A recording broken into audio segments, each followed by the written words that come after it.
2026-এর বিধানসভা ভোটের নির্ঘণ্ট ঘোষণার পর প্রার্থী ঘোষণাও শুরু হয়ে গিয়েছে রাজনৈতিক দলগুলির। 3টি আসন জোটের বাধ্যবাধকতায় ছেড়েছে রাজ্যের শাসক দল তৃণমূল। অন্যদিকে বিজেপিও দুদফায় প্রার্থী তালিকা ঘোষণা করেছে। যে মুহূর্তে আপনাদের সামনে এই খবরটা পরিবেশন করছি, সেই মুহূর্ত পর্যন্ত এখনো 39টি আসনে প্রার্থী ঘোষণা বাকি রয়েছে গেরুয়া শিবিরে। প্রার্থী তালিকা ঘোষণা করেছে বামেরাও। আর প্রার্থী তালিকা ঘোষণার পরই কিন্তু ভোটমুখী বাংলায় শুরু হয়েছে দলবদল। বিধানসভা নির্বাচনের আগে নোয়াপাড়া বিধানসভা কেন্দ্রের বিজেপি প্রার্থী অর্জুন সিং এর হাত ধরে তৃণমূল ছেড়ে বিজেপিতে যোগ দিলেন উত্তর ব্যারাকপুর পৌরসভার 15 নম্বর ওয়ার্ডের কাউন্সিলর শ্রাবণী কাশ্যপী এবং রাজ্যের প্রাক্তন খাদ্যমন্ত্রী জ্যোতিপ্রিয় মল্লিক ঘনিষ্ঠ মৃন্ময় কাশ্যপী। মূলত তৃণমূলের প্রতি অসন্তোষের কারণে তৃণমূল ছেড়ে বিজেপিতে যোগদান বলেই জানালেন তারা। মৃন্ময় কাশ্যপী জানান, চোরেদের সঙ্গে কি থাকা যায়?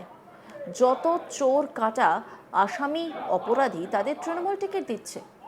একটা কথা বলে, নোয়াপাড়ায় অর্জুনদার টাইগার ইজ ব্যাক, তেমনই জগদ্দলেও রাজা সিং। আমার মনে হচ্ছে না নমিনেশন দেওয়া পর্যন্ত তৃণমূলকে খুঁজে পাওয়া যাবে।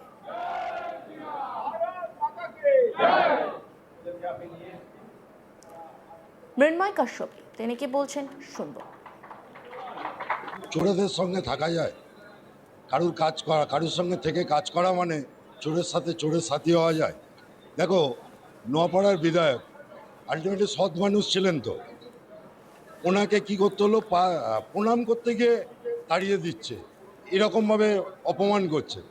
আর তৃণমূল টিকিট কাদের দিচ্ছে? সব জেলকাটা আসামি, চোরেদের, ব্র্যান্ডেড চোরেদের। তবে একটা কথা বলি, বারাকপুরে এখন নোয়াপাড়ায় অর্জুনদা টাইগার ইজ ব্যাক, আবার জগদ্দলে ডক্টর রাজেশ কুমার সাহেব আইপিএস।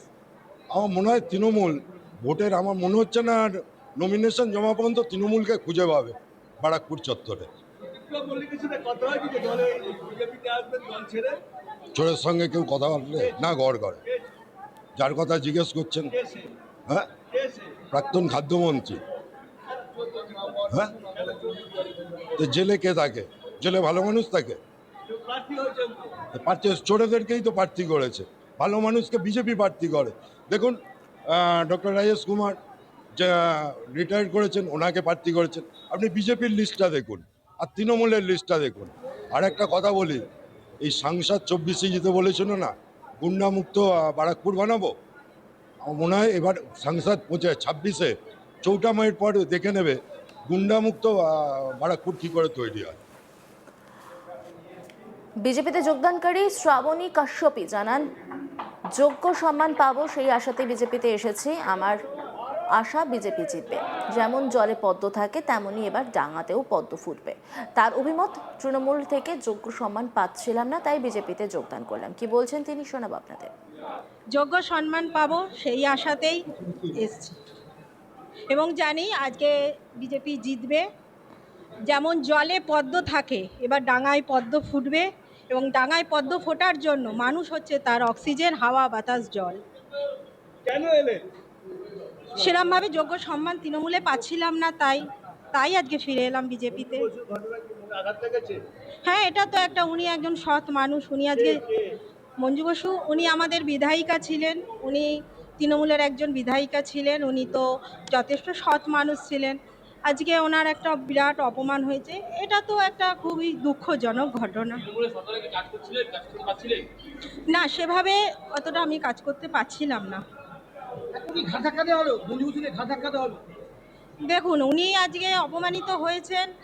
আজকে ওনাকে কেন অপমান এভাবে করা হলো? একজন সৎ মানুষ ছিলেন, তো সেই জন্য জানি না উনি কি কারণে আজকে এভাবে অপমানিত হলেন। 100% দলের সাথে খাটবো, যে দলের যোগফল। বিজেপি দলের সাথে খাটবো, ভারতীয় জনতা পার্টির সাথে খাটবো। বাংলার পদ্ধতি এবার কি কাটা থাকবে প্রতিরোধ করবার জন্য? দেখুন, বাংলাতে এখন যে তৃণমূল সরকার চলছে, সেক্ষেত্রে মানুষ একটা বিরাট পরিবর্তন চাইছে। আর আগামী দিন এই বিজেপি সরকার এসেই পরিবর্তন করবেন। ঘরে ঘরে যেটা চাহিদা, বেকারত্ব, এই বেকারত্বকে দূর করতে হবে। নানা মানুষ, আজকে অনেক মানুষ অভাবে আছে, সেই অভাবের তো দূর করতে হবে। দেখুন, সেটা তো একটা পয়েন্ট, সে তো রয়েছেই, সবাই জানে, সব মানুষই দেখছে। কিন্তু এছাড়া মানুষের যে অভাব আছে, বেকারত্ব জ্বালা আছে, এইগুলো তো দূর করা এখন। অর্জুন সিং বললেন, তৃণমূলে আমরা আরও বড় বড় ভাঙন ধরাবো। তৃণমূলের সঙ্গে কেউ নেই, যারা ভালো মানুষ তারা তৃণমূলে থাকতে পারছে না। কয়েকদিনের মধ্যে জগদ্দলের আরও বেশ কিছু কাউন্সিলর তারা তৃণমূল থেকে বিজেপিতে যোগদান করবেন। তৃণমূল কেবলমাত্র পুলিশ আর গুন্ডা নিয়ে চলছে। কি বলছেন অর্জুন সিং, শোনাব আপনাদের। দেখুন, তৃণমূলের অনেক বড় বড় ভাঙন ধরাবো আমরা। তৃণমূল সঙ্গে কেউ নেই, মানুষ তো বটেই নেই।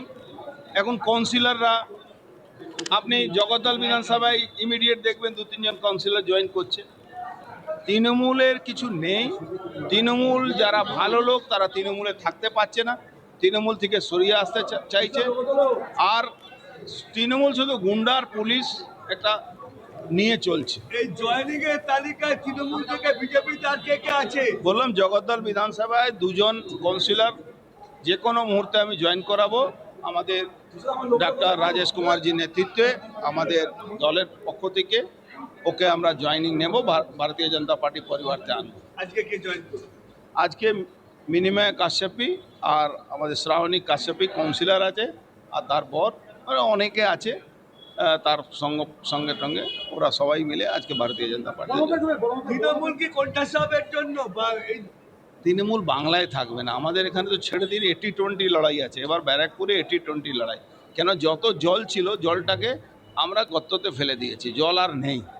এই জলটা না থাকলে তৃণমূল কিছু নেই। নোয়াপাড়াতে পুরো ভাঙন হয়ে গেছে। নোয়াপাড়া ভাঙন কিছু বাকি নেই। নোয়াপাড়ায় বিজেপি আর তৃণমূলের মধ্যে ডিফারেন্সেজ 80-20 থাকবে। দেখুন, আপনারা দেখেছেন সিপিএম যেভাবে 0 হয়ে গেছিল, সেরকম তৃণমূলে 0 হবে। তৃণমূল ছেড়ে বিজেপিতে যোগ দিলেন উত্তর ব্যারাকপুর পৌরসভার 15 নম্বর ওয়ার্ডের কাউন্সিলর শ্রাবণী কাশ্যপি এবং রাজ্যের প্রাক্তন খাদ্যমন্ত্রী জ্যোতিপ্রিয় মল্লিক ঘনিষ্ঠ মৃন্ময় কাশ্যপি। মৃন্ময় কাশ্যপি কি বলছেন, শোনাব আপনাদের। চোরেদের সঙ্গে থাকা যায়? কারুর সঙ্গে থেকে কাজ করা মানে চোরের সাথে চোরের সাথী হওয়া যায়? দেখো, নোয়াপাড়ার বিধায়ক আলটিমেটলি সৎ মানুষ ছিলেন, তো ওনাকে কি করতে হলো, প্রণাম করতে গিয়ে তাড়িয়ে দিচ্ছে, এরকমভাবে অপমান করছে। আর তৃণমূল টিকিট কাদের দিচ্ছে? সব জেলকাটা আসামি, চোরেদের, ব্র্যান্ডেড চোরেদের। তবে একটা কথা বলি, বারাকপুরে এখন নোয়াপাড়ায় অর্জুনদা, টাইগার ইজ ব্যাক। আবার জগদ্দলে ডক্টর রাজেশ কুমার সাহেব আইপিএস। আমার মনে হয় তৃণমূল ভোটের, আমার মনে হচ্ছে না নমিনেশন জমা পর্যন্ত তৃণমূলকে খুঁজে পাবে বারাকপুর চত্বরে।